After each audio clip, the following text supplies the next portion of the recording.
जैसे जैसे ज्यादा से ज्यादा लोग शहरों की तरफ रुख कर रहे हैं, वैसे ही कार्बन डाइऑक्साइड का उत्सर्जन हमारे वातावरण में बढ़ता जा रहा है।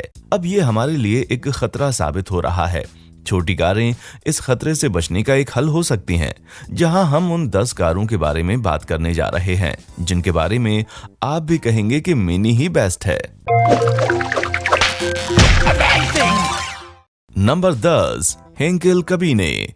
दूसरे विश्व युद्ध के बाद जर्मनी जरूरी सामानों की किल्लत का सामना कर रहा था, जिसके चलते उन्होंने कम में ही बेहतर बनाने पर जोर देना शुरू किया और एक हल निकाला कि 4 पहिए के बजाय 3 पहिए क्यों नहीं। इस तरह सामने आई 3 पहियों वाली कार हेंकेल कबीने, जिसे डिजाइन किया था हेंकेल फ्लगजिओवेरके ने। हिस्ट्री पसंद करने वालों को बता दें कि ये वही कंपनी है जिसने द्वितीय विश्व युद्ध के दौरान बॉम्बर प्लेन्स बनाए, लिक्विड फ्यूल्ड रॉकेट को इन्वेंट किया और साथ ही टर्बोजेट पावर्ड प्लेन्स बनाए। इस कंपनी पर जब पाबंदी लगी तो इसने साइकिल, स्कूटर और माइक्रो कार्स बनाना शुरू कर दिया। सन 1956 में जब इनका प्रोडक्शन हुआ, बड़े भयानक सामान बनाने वाला ये ब्रांड अब करीब 100 इंच लंबे, 54 इंच चौड़े और 52 इंच ऊंचे व्हीकल बनाने लगा। हालांकि इन्होंने साल 1958 में प्रोडक्शन राइट्स आयरिश को दे दिए, पर आयरिश बहुत धीमे कार मेकर्स हैं, तो जल्द ही उनको मिला प्रोडक्शन लाइसेंस कैंसिल हो गया। इसके चलते साल 1960 में ब्रिटिश और अर्जेंटीना ने ये राइट्स खरीदे और साल 1966 तक उन्होंने इसका प्रोडक्शन किया। आप सोच रहे हैं कि आप इतने छोटे व्हीकल में कैसे एंटर होंगे, तो इसके लिए फ्रंट को ऊपर उठाइए, अंदर जाइए और अपने पीछे दरवाजा बंद कीजिए। इस तरह आप इसमें आ जाएंगे। Number 9, peel Trident. The oil of man एक छोटा सा ब्रिटिश आइलैंड है जिसका झंडा 3 पैरों के जोड़ से बना है, जो कि हमारी अगली माइक्रो कार के बारे में बताता है।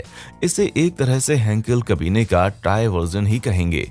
ये भी 3 व्हीलर है और इसमें 2 लोग बैठ सकते हैं। ये एक तरह की बम्पर कार जैसी है जिसके टॉप पर बबल है। पहली बार साल 1964 में बनी ये कार 31 इंच चौड़ी और 73 इंच लंबी थी, जिसका नया मॉडल अगले सालों में देखने को मिला। क्या वो बड़ा था? बेशक, मगर इस मॉडल में सिर्फ चौड़ाई 8 इंच बढ़ा दी गई थी। वैसे भी युद्ध के बाद के कमजोर हालात अब ठीक होने जा रहे थे। करीब 225 पाउंड वजनी ये कार 2.25 लीटर गैस से 100 मील तक का सफर कर लेती थी। उस वक्त के गैस के दामों पर गौर करें तो ये कहना पड़ेगा कि ये तो पैदल चलने से भी सस्ता सौदा था। सैडली इस कार को टाइम मैगजीन की सबसे बुरी 50 कारों की लिस्ट में जगह मिली। इससे पता चलता है कि क्यों 1966 में इस कार को बनाना रोक दिया गया था। पर अगर आप इसमें इंटरेस्टेड हैं तो आपको बता दें कि साल 2011 में ये फिर से शुरू हुई है। Number 8, Tata AirPod. Compressed air से चलने वाली कारें देखने को मिल रही थीं, क्योंकि सबसे पहले फ्रेंच इन्हें लेट 90s सेंचुरीज में बना चुके थे। बाकियों ने भी गैस पावर्ड कार बनाने की इस रेस में हाथ आजमाए, मगर कोई भी इनकी पावर और स्पीड को मैच नहीं कर पाया। लग्जमबर्ग की MDI, जो कि साल 2009 में एयरपॉड लेकर आए, जिसके बाजार में कीमत $10,000 थी, एनवायरमेंट फ्रेंडली होने और 125 मील की दूरी में सिर्फ €1 का खर्च होने के बावजूद ये कार चल नहीं पाई। वजह थी इसकी टॉप स्पीड का करीब 50 मील प्रति घंटे तक रहना। अब आते हैं टाटा मोटर्स पर, जो कि इंडिया की सबसे बड़ी कार बनाने वाली कंपनी है।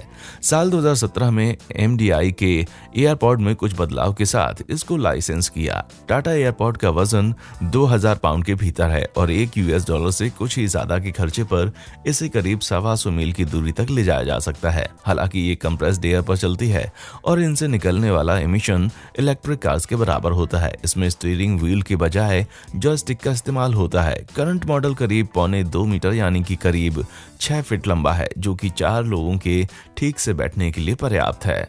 नंबर 7, लुमिनेओस मेरा।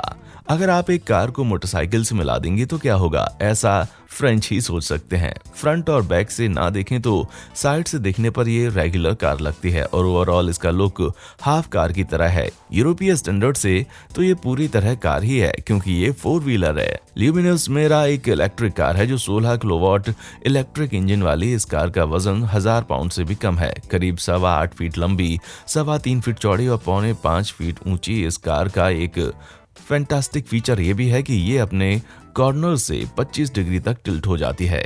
इसके साइज पर ना जाएं क्योंकि इसमें 2 लोग ग्रोसरी और बाकी सामानों के साथ आसानी से बैठ सकते हैं। लिथियम आयन बैटरी पैक से चलने वाली ये कार एक बार की चार्जिंग में 110 किलोमीटर प्रति घंटे की स्पीड से करीब 100 किलोमीटर तक चल जाती है।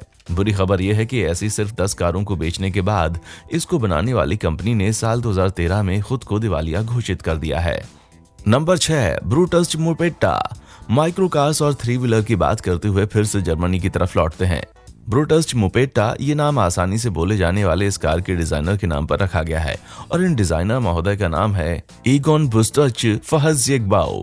अब आपको पता लग ही गया होगा कि क्यों इस कार को ब्रुस्टिच कहते हैं। कहा जाता है कि इसे एक ही दिन में डिजाइन करके बना दिया गया था। इस कंपनी को ये बात स्पेशली यूनिक बनाती है कि ये कार प्रोड्यूस करने के लिए नहीं बनाते हैं, सिर्फ लाइसेंस के लिए बनाते हैं। मोपेट्टा ने अपने डेब्यू साल 1956 में किया और कहा जा रहा था कि ओपेल इनको आगे बढ़ाएगा। 14 कार बनाई गई थी। फुल स्टार्ट से चलने वाली 50 सीसी ILO V50 इंजन वाली इस 3 व्हीलर कार में 3 स्पीड गियर बॉक्स था। ये रोमांटिक लोगों के लिए नहीं है क्योंकि इसमें सिर्फ एक की ही जगह है। इसकी टॉप स्पीड भी 45 किलोमीटर प्रति घंटे तक ही है। अब इसके साइज की बात कर लेते हैं। ये कार 5 फीट 9.5 इंच लंबी, 3 फीट चौड़ी और 3 फीट 9.25 इंच ऊंची है। अगर आपको ये पसंद आ रही है तो ये लोग इसकी लाइसेंस कॉपी बेचते हैं जो कि होंडा के पावर इंजन के साथ बनाई गई है। Number 5, Renault Twizy. आप एक environment friendly actual micro car लेना चाहते हैं जो कि अवेलेबल भी है तो आपके लिए है रेनो ट्विजी। जब तक आपको फ्यूचरिस्टिक गोल्फ कार्ट जैसी दिखती एक पर्सनल मोबिलिटी डिवाइस जैसी कार से कोई प्रॉब्लम नहीं है तो फिर यहाँ बात बन सकती है। साल 2012 में ये कार बिकना शुरू हुई। इसका करंट मॉडल 91 इंच लंबा, 47 इंच चौड़ा और 57 इंच ऊंचा है। इसकी कीमत $10,000 के करीब है। हाँ, इसमें बैटरी पैक की कीमत शामिल नहीं है जिसे मंथली बेस पर लीज पर दिया जाता है। इसके साथ रोड पर इसे असिस्ट करने की सुविधा भी मिलती है। इस कार के अलग अलग मॉडल बाजार में हैं। मॉडल के हिसाब से इनकी स्पीड भी अलग है। बाकी अवेलेबल एक्सेसरीज से जो आप लेना चाहते हैं उस हिसाब से आपको ये मिल जाएगी। इन सब के बावजूद ये सिंगल चार्ज में 61 मील तक की दूरी औसतन तय कर लेती है। अगर आप 14 साल के हैं और फ्रांस, इटली या स्पेन में रह रहे हैं और आपको ये पसंद आ रही है तो आप रेनो ट्विजी को ट्राई कर सकते हैं। ये आपको स्पेशल लाइसेंस पर ड्राइव करने देंगे। जो लोग अमेरिका में हैं वो भी इसको ले सकते हैं। कहीं कहीं तो ये टैक्स इंसेंटिव के साथ भी मिल रही है। Number 4, Myers Motors NMG। कभी आपने केले के भीतर सवारी करने का सोचा है? अगर हाँ तो फिर आप सही मुकाम पर हैं। मायर्स मोटर्स NMG की स्पैरो, हालांकि फैंस इसे NMG कहकर बुलाते हैं। डिजाइनर जरूर इस बात से इत्तेफाक ना रखते हैं कि इस कार को डिजाइन करते वक्त उनको इंस्पिरेशन केले से मिली होगी, पर इसकी शेप और कलर को देखकर ये बात डाइजेस्ट नहीं होगी। ये बूट कैंप से निकली हेनिकल कबीन की तरह है। ओरिजिनल डिजाइन को जेली बीन कहा जाता था जिसे बाद में मॉडिफाइड करके पिज्जा बट मॉडल बनाया गया। पिज्जा बट इसलिए क्योंकि ये डोमिनोज पिज्जा की डिलीवरी के लिए बनाया गया था। अब आप समझ गए होंगे कि इसमें सिर्फ एक ही इंसान बन सकता है। हाँ, मगर कुछ पिज्जा जरूर साथ में इसका सफर कर सकते हैं। एक और 3 व्हीलर द स्पैरो 96 इंच लंबी, 48 इंच चौड़ी और 57 इंच ऊंची है। आप अपने बजट के हिसाब से 20 किलोवाट 156 वोल्ट DC या 3 फेस ऐसी इलेक्ट्रिक मोटर चूज कर सकते हैं। ये आपको 70 मील प्रति घंटे की टॉप स्पीड से 20 से 40 मील की दूरी तक तय करवा सकती है। US के हर स्टेट के हिसाब से इसकी कीमत वेरी करती है और साथ ही कहीं टैक्स इंसेंटिव भी मिल सकते हैं और कहीं नहीं भी। इस केले को खरीदने के लिए मेरा मतलब है कि कार को खरीदने के लिए। Number 3, BMW Isetta। BMW से आपको पता लगता है कि ये जर्मन है, पर Isetta बताता है कि इटालियन है। ये सुनने में बड़ा इंप्रेसिव जरूर लग रहा हो, मगर इस कार की लिमिटेशंस हैं। अगर आप स्टार्टर्स हैं तो आप इसको रिवर्स नहीं कर सकते। अच्छी बात यह है कि इसका वजन इतना कम है कि आप इससे बाहर निकलकर जिस डायरेक्शन में आपको जाना है वहां मोड़ सकते हैं। पहली बार ये सन 1955 में बनी और बहुत ही जल्दी इसने इसके मास प्रोडक्शन के चलते फेम भी हासिल किया, जिसका खास कारण था US स्टैंडर्ड से 78 मील प्रति गैलन इसका कंजम्पशन। ये सिर्फ 7.5 फीट लंबी, 4.5 फीट चौड़ी और करीब 4.5 फीट ही ऊंची है। अलग अलग देशों को उनके हिसाब से इसका वर्जन बनाने के लिए अलग अलग लाइसेंस दिया गया।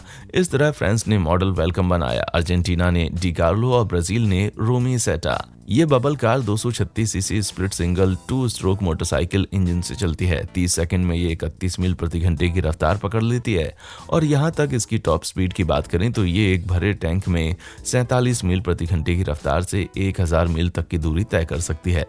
इतने छोटे व्हीकल के लिहाज से ये कोई छोटी मोटी बात नहीं है। नंबर 2, पील P50। साल 2010 के गिनीज वर्ल्ड रिकॉर्ड्स के अनुसार ये दुनिया की ऑफिशियली सबसे छोटी कार है। पील ट्राइडेंट के साथ ही साल 1962 में बनी ये कार 3 साल बनना बंद हो गई। इस सेटा की तरह ही इसमें रिवर्स गियर नहीं है, पर जब आपका नेशनल फ्लैग 3 लेग से मिलकर बना हो तो बात गौर करने लायक नहीं होती। ये कार करीब 53 इंच लंबी, 39 इंच चौड़ी और करीब 39.5 इंच ऊंची है। Original car DKW 49 CC 4.2 horse power fan cooled engine के साथ 48 मील प्रति घंटे तक की टॉप स्पीड पर चलती थी। इसके लिमिटेशंस होने के बावजूद इसने अपना एक फैन बेस बनाया हुआ है, जिसके चलते साल 2011 में इसकी एक कॉपी रिलीज हुई, मगर ये 49 CC 2.5 kilowatt 3.35 horse power 4 stroke engine के साथ लाई गई। मदर अर्थ के lovers 2.3 kW 3.08 horse power brushless DC electric motor को चुन सकते हैं। आप जिसे भी लें, आपको टॉप स्पीड 28 मील प्रति घंटे तक की ही मिलेगी। अगर आप अपना मन बना रहे हैं तो आपके लिए अच्छी खबर यह है कि US और यूरोप दोनों जगहों पर आप इसे यूज कर सकते हैं। Number 1, P car.